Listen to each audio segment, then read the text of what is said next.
Subscribe करें और bell दबाएं ताकि कोई खबर रह न जाए।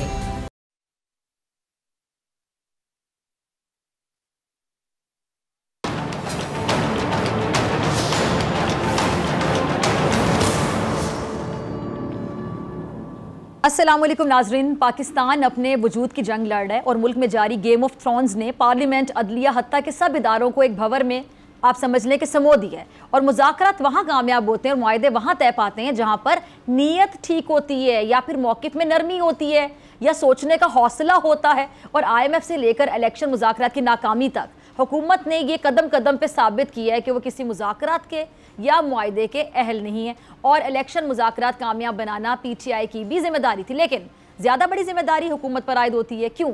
क्योंकि हुकूमत को मुल्क चलाना है। और संजीदगी का आलम देखें कि मुज़ाकरात जारी थे और वज़ीर दिफा ख्वाजा आसिफ साहब ने इन्हें बेसूद करार दे डाला। अब इसी पर बस नहीं की, पार्लियामेंट में जाकर अदलिया से माजी के हिसाब मांगने लगे। सियासी मुखालिफिन के घरों पर पुलिस ने हमले करवाए किए और फिर ये सारा जो ड्रामा है ये रोज़ आवाम के सामने TV स्क्रीन्स पर एक अरसे से जारी है। बदकिस्मती से कह लें कि पाकिस्तानी सियासत सिवाय बदउनवानी, महंगाई, महाजराई के अवाम को कुछ नहीं दे सकी और आइंदा भी किसी बेहतरी की कोई उम्मीद नहीं है। प्रोग्राम का बाकायदा आगाज़ करती हूँ। मेरे साथ मौजूद है मोअज़्ज़िज़ मेहमान, किसी तारुफ के मोहताज नहीं, हसन निसार साहब। बहुत शुक्रिया आपके वक्त के लिए।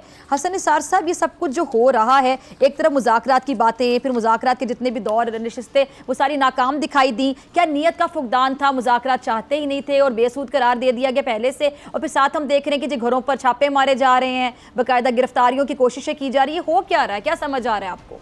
मुझे तो कुछ समझ नहीं आ रहा कि आप क्या पूछ रही हैं। उसकी वजह है ये मुज़ाकरात, नाकामी, मुल्क सर्वाइवल की जंग लड़ रहा है, नाजुक दौर से गुजर रहा है, फलानी। ये तो सुनते सुनते हम कब्र किनारे पहुंच गए। मुज़ाकरात तो उस वक्त भी हुए थे east Pakistan. In less than 25 years you lost half of your country.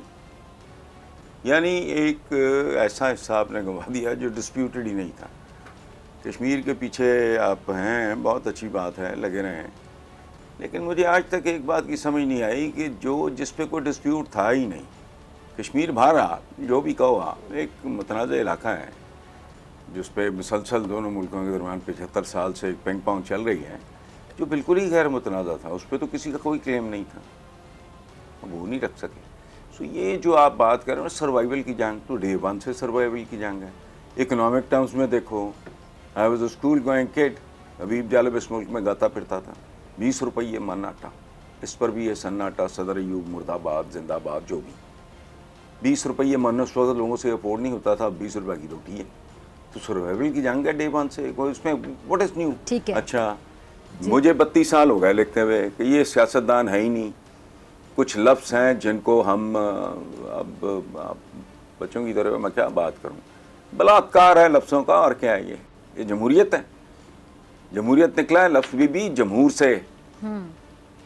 जमहूर कहते हैं अवाम को, अवाम का इनमें को रोल है। चंद दिन पहले आपकी वो पता नहीं क्या था, वो जुबली शुबली, पता नहीं लफ्ज़ क्या इस्तेमाल करते हैं, आइन की। तो मैं देख रहा था, उस पर तस्वीर थी, सेंटर में Zulfikar Ali Bhutto, son of sir Shahnawaz Bhutto, जागीरदार इब्ने जागीरदार इब्ने जागीरदार, फिर को पीरज़ादा, इशारा मेरा अब्दुल हफीज़ पीरज़ादा है, कोई मुफ्ती है, कोई फलाना। ये अवाम तो थे ही नहीं वहाँ। एक आध उन्होंने को कमी खड़ा किया, मतलब बेचारा को असर नहीं आ। बाकी वो सारे का सारा जत्था है, उठा के देख लें। तो क्या यहाँ जमहूरियत, अवाम, आइन, तो मतलब इस्लामी जमहूरिया पाकिस्तान, इस्लाम यहाँ इस मुल्क में। और मैं कई बार सोचा है मैंने कि मैं जाऊँ अदालत में कि खुदा के लिए मैं दीन को तो अपने को माफ़ कर दूँ, इसको सस्पेंड करो उस वक्त तक जब तक इस्लाम की कम अज़ कम को 5% ही प्रैक्टिस नहीं होती इस मुल्क में। तो नाम इस्लामी जमहूरिया, ना जमहूरियत है, ना इस्लाम है, ना पाकीज़गी है। जिस मुल्क में 24 करोड़ UNDP की रिपोर्ट है, मैं नहीं कह रहा जाली दूध बनता हो, नाम आपने पाकिस्तान, अखों अन्नी नाम नूर भरी, मर्जी है आपकी। जुमांदरू पागल है, नाम उसका दानिशमंद रखने, दानिश्वर रखने, इस तरह की सूरत हाल है। So what is new? आप लोगों के लिए होगा, आपका एज ग्रुप जो है उसके लिए मुमकिन है वो नई बातें हों, हमारे लिए तो नहीं है। मैं तो उकता गया हूँ इस तरह के सवाल सुन के। ठीक, बल्कि आपकी बातें थोड़ा मैटर करती हैं हसन निसार साहब। आप बहुत देर से इन तमाम सियासतदानों पे नज़र रखे हुए हैं, आप लिख रहे हैं, आप बात करते हैं, आप टीवी पर आते हैं, और ये हम शुरू से वाकई सुनते चले जा रहे हैं कि मुल्क नाजुतरीन दौर से गुजर है, वो दौर ख़त्म ही नहीं हो रहा। अब ये आप देखें, भारत हमारा रिवायती हरीफ है, मुझे ये तारीफ़ करते हुए अच्छा तो नहीं लग रहा, लेकिन आप देखें कि वहाँ तरक्की हो रही है। क्यों तरक्की हो रही है और हमारे यहाँ तरक्की नहीं हो रही? हमारी आबादी बढ़ती चली जा रही है, और हमारे यहाँ टेक्नोलॉजी आप देख लें, हमारे यहाँ एजुकेशन आप देख लें, हॉस्पिटल हमारे यहाँ एक ऐसा नहीं है जहाँ पे हमारे जो साबिक वज़ीर आज़म साहब हैं वो इलाज करवा सके। इलाज के लिए इनको बरतानिया जाके बैठना पड़ता है, वैसे दूर से पाकिस्तान से बहुत मोहब्बत है। मैंने जब 32-33 साल पहले, कैरियर तो मेरा इससे ज़्यादा पुराना है, जब मैंने कॉलम निगारी शुरू की तो अपने साथ मैंने ऐद किया कि अल्लाह पाक इन मौज़ूआत पे मैं अपने काम की ज़कात के तौर पे हर साल लिखूँगा। तो आबादी मेरा एक फेवरेट है। एक बात याद रखना, बढ़ती हुई आबादी जो है बैक वक्त लायबिलिटी भी है, एसेट भी है। If you miss use abuse you don't educate with, तो जानवर अगर आप पैदा कर रहे हैं सिर्फ पेट ही फिर रहे हैं, पेट ही पेट फिर रहे हैं, ना हाथ में कोई हुनर है, दिमाग में कोई इल्म है, ना अकल है, ना कोई डिसिप्लिन है, तरबियत है, तो इससे बड़ी लानत, इससे बड़ी फटकार, इससे बड़ी लायबिलिटी हो कोई नहीं सकती पॉपुलेशन। उसको अगर आप चाइनीज़ की तरह इस्तेमाल करने की हिम्मत रखें, हमारे बाद चाइना आज़ाद हुआ, वो देख लो, हमसे कई गुना ज़्यादा। सो ये चीज़ें इसी तरह, और हुआ नहीं, ये होगा भी नहीं।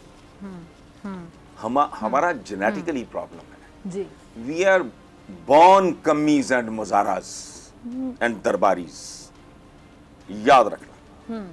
या हम अनपढ़ से उठ के बूथे उठा के कह देते हैं बर्रे सगीर पे मुसलमानों ने इतनी देर, और नहीं, बर्रे सगीर छोड़ो, तुम्हारे पाकिस्तान पे आज भी अवाम का हुकूमत से कोई लेना देना नहीं। तो वो तो बादशाहतें थी, और वो तो इन्वेडर्स थे, वो तो सारे फॉरेनर्स थे, वो तो उर्दू पंजाबी भी नहीं बोलते थे। वो भी ना तारीख का कोई शऊर है, सतही सी बातें करके गुजर जाते हैं। हम 850 साल से कमी मुजारे, we are not citizens, we are subjects.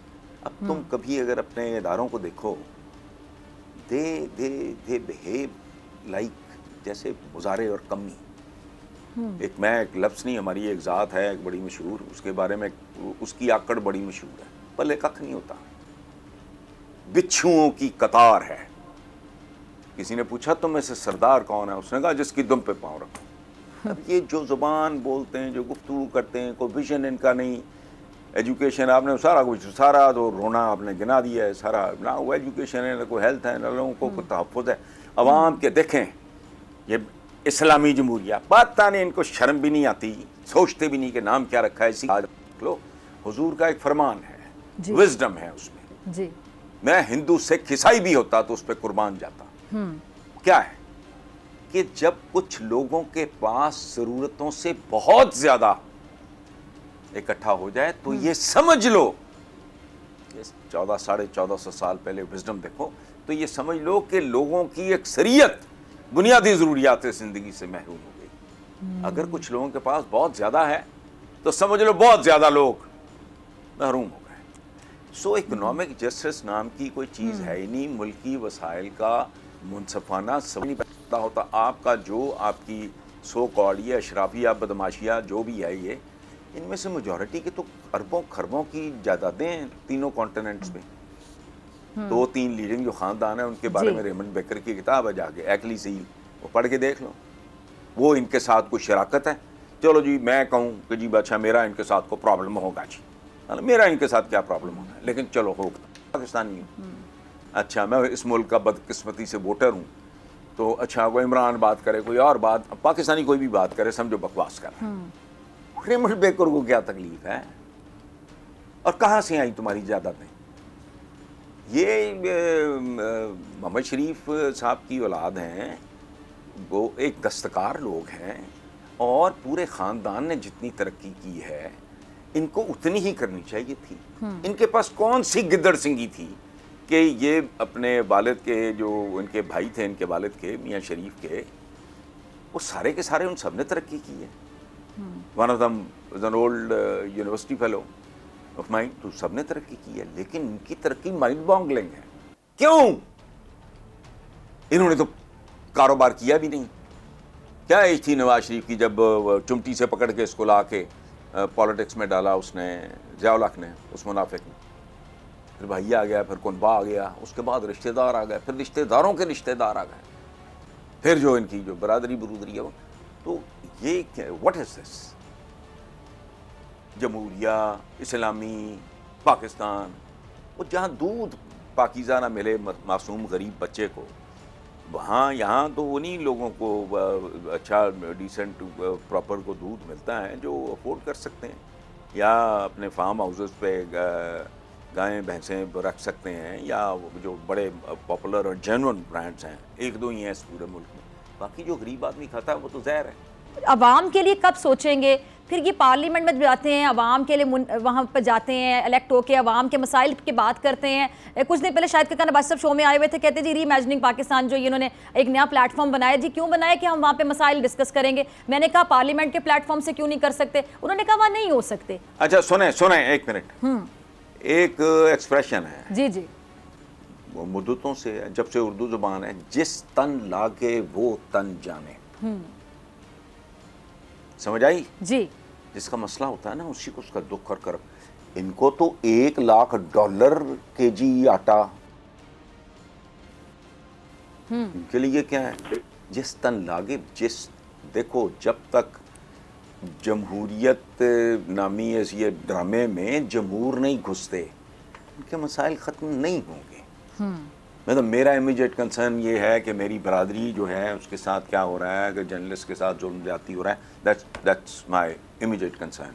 ये मॉडर्न बरादरियाँ हैं, याद रख, बरादरियाँ इसी तरह मार्ज वजूद में आती हैं। जो एप्टमा है, ऑल पाकिस्तान यूरो टेक्सटाइल, ये बरादरी है, चाहे उसमें कोई जट हो, गुजर हो, राही हो, कश्मीरी हो, इट सब ये मॉडर्न किस्म की बरादरी है। सो इमीडिएट कंसर्न हो, जिनका कंसर्न ही नहीं है, जिनका इशू ही नहीं है, ये भीख मांग के वोटों की, झूठ बोल के ये आते हैं, और जिन, अब मैं क्या गाली देने को दिल करता है, जिनके वोटों पे आते हैं उन पे सड़कें बंद कर देते हैं। ये जाती उम्रे बंदे खड़े हैं, अच्छा जब ये फारग होते हैं भागे फिरते हैं, जेलें कैसे फलाना मुल्क से बाहर, वो तो एक्सपर्ट है, कभी जद्दे कभी इधर। वो सोच वीरानी क्यों किया, घर के बाहर 2 चौकीदार नहीं, जाती उम्र, मेरा अपना फार्म हाउस है वहाँ, उससे आगे गुजर के जाना होता है, तो मैं तो I exactly know, and I am going through this experience for the last 22-23 years. जब इनका सारा कुछ, अच्छा बेशर्मी बेहयाई की इंतहा यह है कि अपने घरों के बाहर आज की टर्म्स में अरबों रुपया आवाम का अपनी सिक्योरिटी के लिए 4 दीवारी, वो तुम्हारी जाती जायदाद है, कहाँ कौन? फिर कहते हैं आइन, केड़ा आइन? ये ढकोसले हैं। देखो बात सुनो, हमारे बच्चों ने जीन्स पहनी शुरू कर दी, गॉड, उसके बाद वो फटी हुई जो लीरा वो पानी, वेरी गुड। बच्चियां हमारी वो टाइट ट्राउजर्स ये वो पहनी हुई, वेरी गुड। वो अंदर तो वही गंद है, तुम तो हो ही नहीं। अच्छा फिर या खानदानी हो लोग, इलीट तो बड़े सगीर के मुसलमानों में इलीट ख़त्म हो चुकी है। तारीख अगर पढ़ी हो और समझी हो तो ये सादा बात है। वो कैसी? 1857 का वो गोरा, इसको म्यूटनी कहता था, हम में से जंग आज़ादी कहते हैं, हालांकि वो पागलपन था, दे वर इल प्रिपेयर्ड, कख भी नहीं। जैसे जनरल बख्त खान कहते हैं, वो सूबेदार टाइप है, एक अहमक सा, वो बहादुर सा जफ़र नहीं बोल सकता था, वो जफ़र कहा करता था, जफ़र, बादशाह जफ़र, ये उसकी औकात थी। छोड़ो, तो वो एक एमी बस होता है जैसे हल्ला गुल्ला, इस तरह का था। उसकी नाकामी के बाद 1857 के सो कॉल्ड जंग आज़ादी की नाकामी के बाद गोरे ने तो भी मार दिया मुसलमान अशराफिया का। मुग़ल शहजादियों को बावर्चियों से शादियां करनी पड़ी। मुग़ल शहजादों को घटिया तरीन पेशे, आज जब मजाक उड़ता है कोई ये मुग़ल कहता है तो लोहार है या लोहार होगा, वजह क्या है? अंग्रेज़ के जुल्म से उन्होंने गर्दनें उतार दी, नंगे करके गोलियां मारी चांदनी चौक पे। ये वो छोड़ो, ये बुनियादी तौर पे मुग़ल फिर रज़ील तरीन पेशों में गए, शहजादे और रॉयल फैमिली के लोग, ताकि उन ध्यान ही ना आए कि यार ये जो टांगा चला रहा है, ये यक्का चला रहा है, जो भी कर रहा है या जो तो अच्छा। उसके बाद एक नई एलीट पैदा हुई। देखो बेटा, ये इन बातों को समझना चाहिए, तो पेन कम हो जाती है। मैं क्या कह रहा हूँ, अज़ियत कम हो जाती है वंस यू नो कि ये गंद है क्या। अच्छा, उन्होंने फिर किन लोगों को एलीट बनाया? ये जितने सो कॉल्ड खान, ये तो खैर अमी बेचारे अमी मातड़ मुतड़ी थे, ये शरीफ शरूफों की बात नहीं कर रहे, तो किसी कैटेगरी में नहीं है। बाकी जितने भी थे ये सारे वो लोग थे जिन्होंने या सेकेंड वर्ल्ड वॉर में उनको मैन पावर सप्लाई की, there are families who financially supported them, या उनकी मुखबरियाँ की कि उनकी औलादें, या बिल्कुल ही कमी। ओवरऑल अगर आप देखो तो बर्रे सगीर का हिंदू ये जाहिल हैं, या वारदाती है, माफ़ करना मोदी बहुत बड़ा, या बहुत ही अनपढ़ है। हिंदू मुसलमान सिख सारे रियाया थे, और इनमें से भी जो कोई टैलेंटेड होते थे या चमचे होते थे। अब टोडरमल जो था वो ही वाज अ जीनियस, दरबारी था, मोहन सिंह भी दरबारी था, अच्छा तानसेन भी दरबारी था। जो टैलेंटेड होते थे या वारदाती होते थे, घुसपैठिए होते थे, जो आज इस पार्टी में होते हैं कल उस पार्टी में, यही गंदा खून है। सो इनको हुक्मरानी इनके अंदर है ही नहीं, ये दरबार लगाने चलाने के नहीं, याद रखना। ये चौबदार हैं, they are like door mats, mat नहीं पड़ा होता कमरे के बाहर, ये वो है। वो इनका लोटमार फलाना डमखाना उठा के देख लो। हसन निसार साहब, मुझे ब्रेक का कहा जा रहा है, नाज़रीन आपसे मुलाकात होगी शॉर्ट ब्रेक के बाद।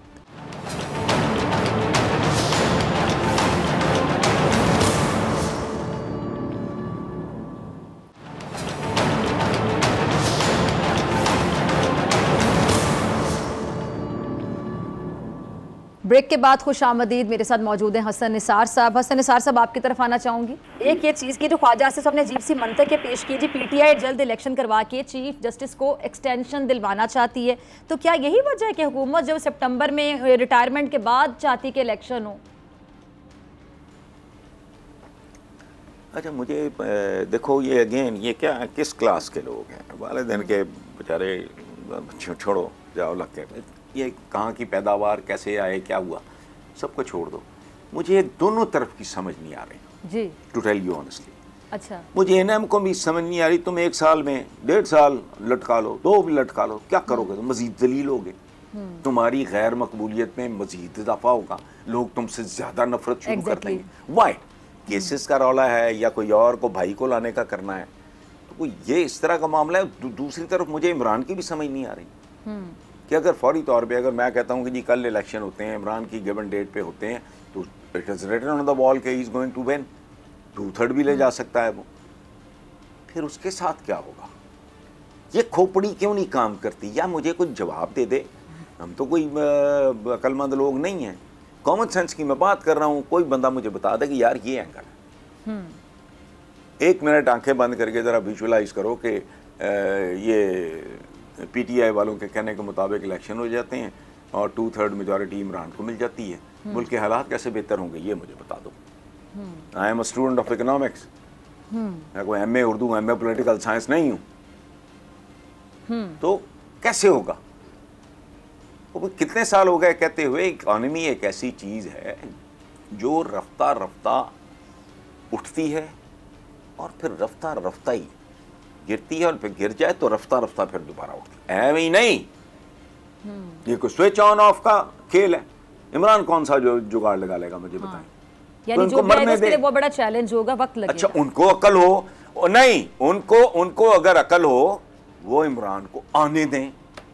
इमरान, इनके तो बड़े नहीं संभाल सकते इमरान को। अब एक मिथ बना रहे हैं, नवाज शरीफ आ जाएगा, क्या है? कोई औकात हैसियत नहीं। He has already lost everything। तो क्यों नहीं आने दे रहे? एक भरम है, एक, और भाई छोड़े ना इसको, मैं और बात कर रहा हूँ जी। मैं ज्यादा दिलचस्प बात कर रहा हूँ। क्यों नहीं आने दे रहा हूँ? पता नहीं क्या अंदर क्या चल रहा है, केसों से डरा हुआ है, अभी तक ये मैनेज नहीं कर पाए, क्या हो रहा है, एस्टैब्लिशमेंट के साथ क्या चल रहा है, उसको छोड़ो। ठीक है, मैं एक और सवाल कर रहा हूँ जी, प्लीज। ये अभी ब्लफिए हैं, नवाज शरीफ आ जाएगा, नवाज शरीफ आ जाएगा, किसी ने उसका मुंह नहीं लगाना। उसकी बेटी को कहते हैं क्राउड पुलर, और यकीन करो नवाज शरीफ आ जाए उतना क्राउड भी नहीं मिलना। मैं इसकी तफसीलात में नहीं जाना चाहता, देख लें, कल आ जाए नवाज शरीफ, किसी ने घास नहीं डालनी।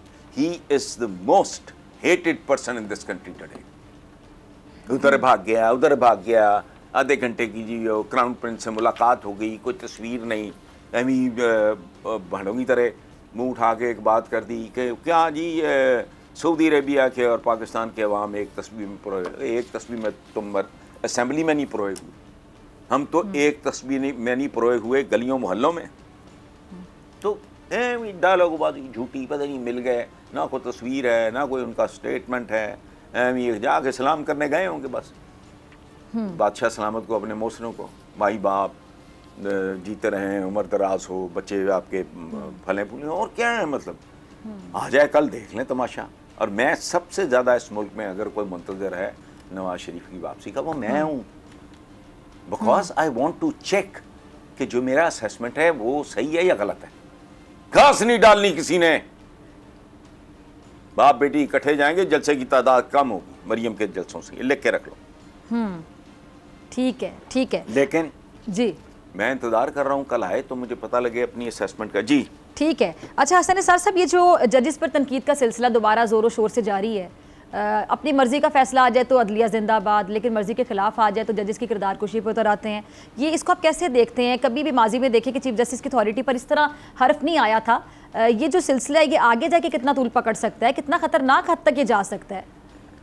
नहीं, कितना कितना तूल क्या पकड़ना है भाई, इस मामले में ग्रेस है तो सिर्फ एक पार्टी में।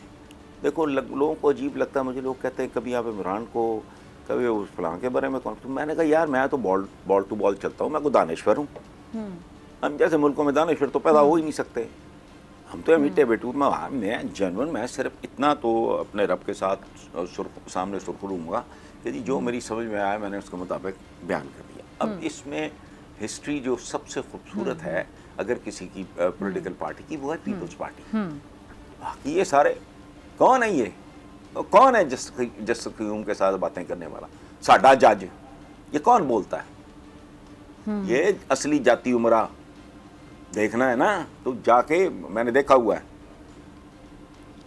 वहाँ की सबसे बड़ी सड़क का नाम मेरे परनाना के नाम पे है, मैंने देखा हुआ है, वहाँ की मट्टी ला के अपने फार्म हाउस में जालंधर 2-3 शहरों की। अच्छा, तो ये सुप्रीम कोर्ट पे बाकायदा प्लान्ड यलगार करने वाले लोग, तो इनका तो शजरा है एक शर्मनाक किस्म का अदलिया के हवाले से। फिर मतलब अंदाजा लगाओ, लुक एट द मेंटालिटी, क्या ग्वाल मंडी टाइप, कोई पता नहीं क्या दिमाग।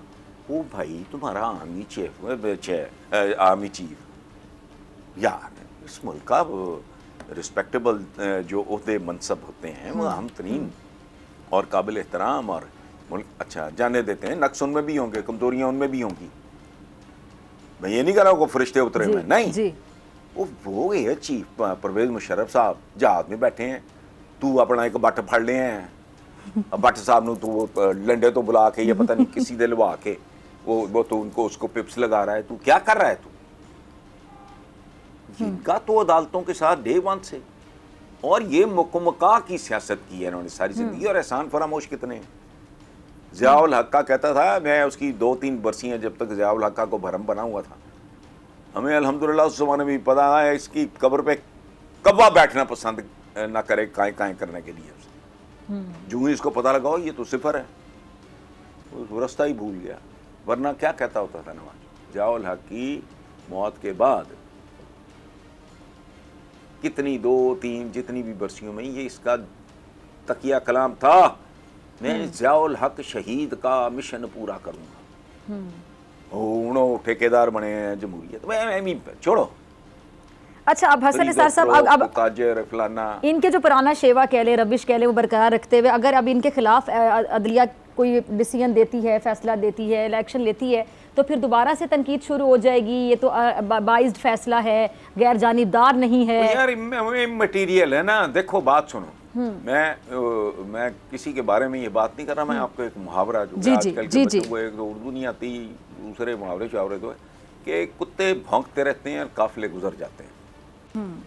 ये दैट इज नॉट इम्पोर्टेंट। असल बात ये होगी कि ये इस लेवल पे आके मुल्क यहाँ पहुँचा। मैं आज ही पढ़ रहा था, किसी ने अपना बच्चा 1.25 लाख रुपए में बेच दिया, ये आज की अखबार की बात, आज कितने फीसद महंगाई बढ़ी है वो सारा उसको छोड़ो, ये अगर किसी वक्त कोई गलत मोड़ मुड़ गया, अवाम का कुछ पता नहीं होता, तो फिर पता नहीं क्या है।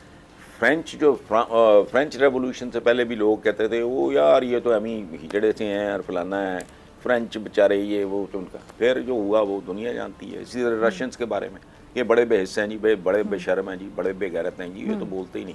उसके बाद ज़ारों का नामो निशान मिटा दिया उन्होंने। कोई इस तरह का मोड़ मुड़ गया तो फिर अल्लाह हाफ़िज़ है, मुझे नहीं पता क्या होगा। ये नहीं सुधर सकते। वो कहते हैं कुत्ते की दम को आप लोहे की नाल में रखो, 10 साल बाद भी निकालोगे यूं फिर गोल हो जाएगी। ये इनका हाल है, क्या सुधरना बुधरना क्या है। फिर ना आप आपके मुताबिक सुधर सकते हैं ना, ये इलेक्शन की तरफ जा रहे हैं, तो फिर अवाम जो है क्या अवाम को किस गुनाह की सज़ा मिल रही है? अवाम भुगतेंगे, वो सुधर भी नहीं सकेंगे, ना उम्मीद भी हैं अवाम। नहीं, वो नहीं है, भुगतते रहेंगे। देखें बात सुने, मैं whenever I go to US या कनाडा, तो मेरी वो बड़ा मेरा होता है कि मैं जिनको वो कहते हैं रेड इंडियंस, जो असल वहाँ के रहने वाले, अच्छा, मैं उनकी बस्तियाँ जाता हूँ उनकी अपनी उधर जाके मैं देखता हूँ क्या ठीक है। अच्छा, उनको उन चीज़ों के लाइसेंसेस कंफर्टेबली मिल जाते हैं जो आम जेन्युइन गोरे अमेरिकन को नहीं मिलते। अच्छा, किसी ने शराब बेचनी है, किसी ने ये काबा खाना चलाना है या फलाना, जरूर मिल जाता है। वो अपने बच्चे भी पैदा कर रहे हैं, जिंदा है, बस अपनी अपनी मखसूस। यू रियली फाइंड दम आम मिक्स होते हुए, बल्कि काला ग्रो कर गया है थोड़ा, निगर्स जिसे हम कहते हैं, वो तो वो जिंदा है वो भी। इसी तरह कैनेडियंस जो हैं उनको भी रेड इंडियन नहीं कह लो, वो पता नहीं क्या कहते हैं, वो भी जिंदा है। तो मर तो नहीं जाते लोग। ये पहले कीड़े मकोड़े रींग रहे हैं, अभी रींगते रहेंगे, बस ठीक है। मुल्क की जो इज्जत है उसका आप छोड़ दो, तो अल्लाह माफ़ करे, वो वजूद ही नहीं है। यानी 3 बार का वज़ीर आज़म लिलकड़ियाँ लेता रहा सऊदी अरेबिया, एक सो कॉल्ड एक बरादर मुल्क में जाके 3 बार का रह चुका वज़ीर आज़म। आधा घंटा, वो आधे घंटे में तो हाल चाल नहीं बंदा पूछता, आधा घंटा तो उसको लग गया था वो बराक ओबामा के सामने बैठ के पर्चियों की छांटी करते हुए, अगर आपने देखा हो। बिल्कुल। तो इसलिए को मुआवजा हो जाए तो हो जाए, अदरवाइज मुझे तो सारी तारीख है ना, किसी का मुस्तकबिल प्रेडिक्ट करना हो तो पहले उसका माजी देखो, उसका पैटर्न क्या है, उसका बिहेवियर क्या है, उसमें कितना इनिशिएटिव है, कितना विजन है। तो एक इंडिविजुअल का भी आप सेफली किसी बच्चे का, अगर आपका बच्चा O लेवल का है तो वो A लेवल में क्या करेगा, O लेवल के उसके रिजल्ट्स वगैरह ये वो सारे उनके देख लो, तो you will be able to evaluate के क्या है। तो यहाँ जो कुछ है, मैंने तो हर चीज़ को इस मुल्क में बद से बदतर होते देखा है।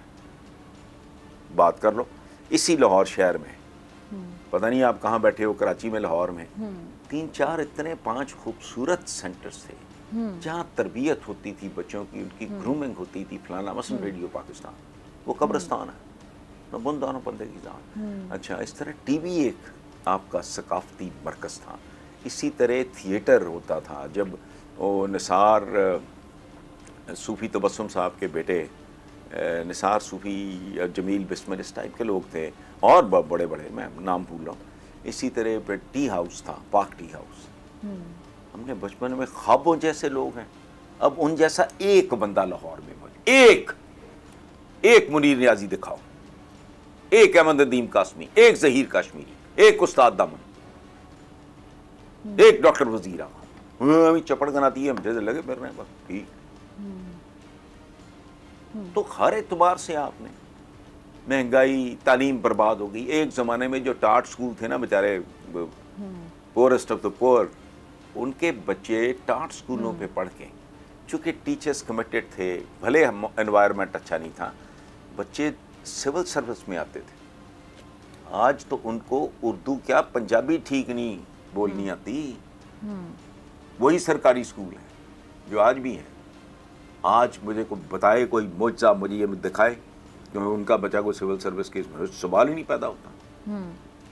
तो आप हर एतबार से मरे, बर्बाद हुए, जलील हुए, मकरूज हुए, और ना कोई शर्म है ना हया है। वह ढीठ से लोग हैं जिनके अपने पेट भरे हुए हैं, वो बात ही नहीं करते, उल्टा कहते हैं जी यार आप मायूसी फैला रहे हैं। मैं कहा जा तू उम्मीद फैलाता रहे। मेरे सामने 75 साल की अपनी तारीख है, और बात सुने, लोगों को सच बताओ। अगर आपको आपने मेरी खामी या कमजोरी ही नहीं बताई, अगर मुझे पता ही नहीं कि मुझे क्या मर्ज है, मैंने खा के इलाज करना है, एम ही फुदकते रहेंगे शोधों की तरह 14 अगस्त मना के मोटरसाइकिलों पे ये वो, हम जिंदा कौम है, 4 5 6 10 20 50 बेमनी किस्म के मिली नगमे।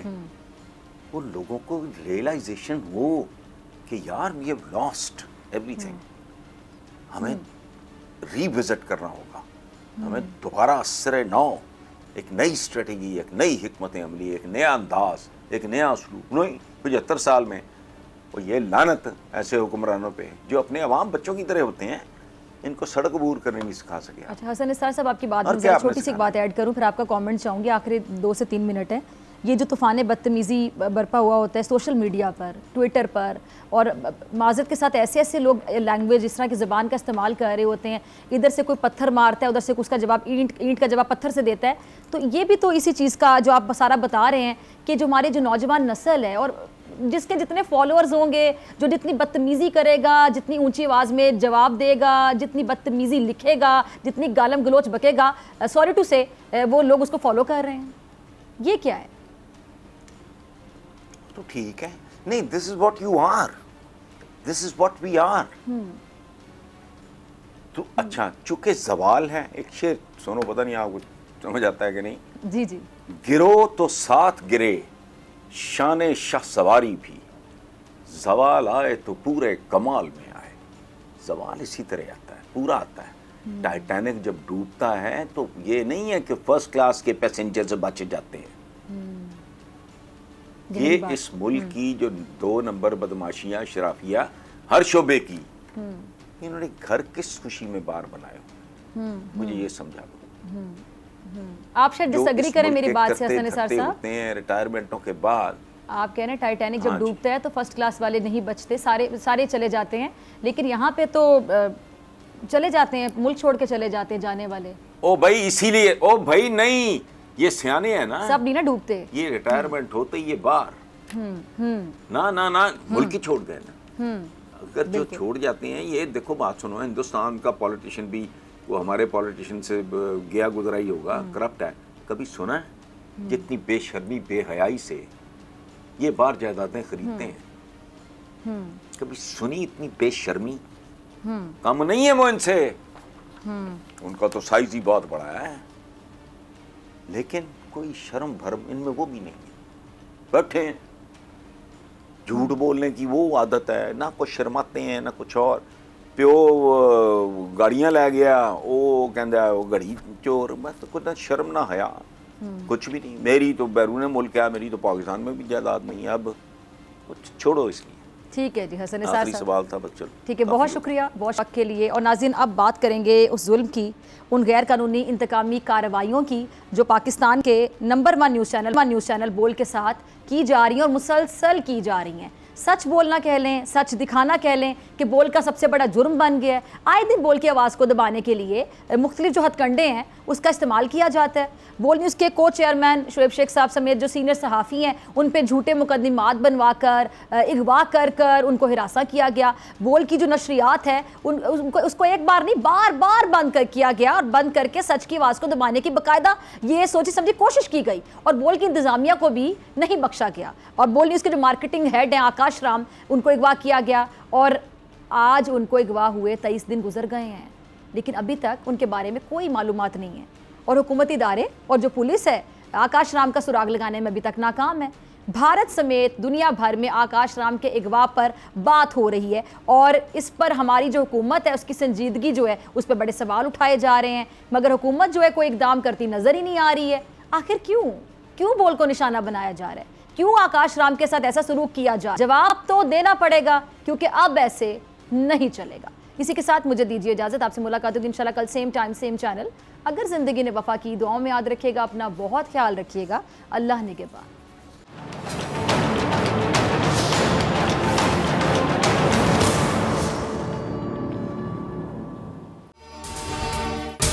अगर आपको ये वीडियो पसंद आई तो सब्सक्राइब करें और बेल आइकन पर क्लिक करें। हवाए नफ्स की है हुक्मरानी, लुटेरा कर रहा है पासबानी।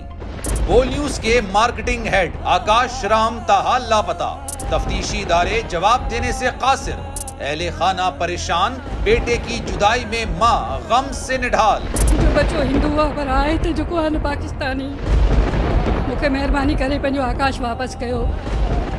अमेरिकी सेनेट में कांग्रेसमैन की आकाश राम के अगवा के खिलाफ पुरजोर मुजम्मत।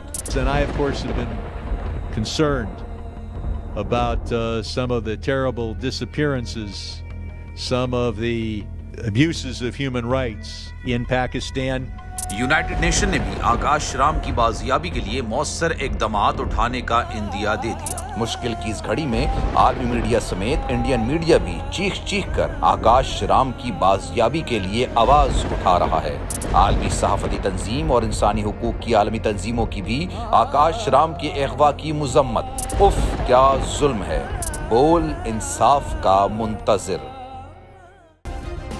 सब्सक्राइब करें और बेल दबाएं ताकि कोई खबर रह न जाए।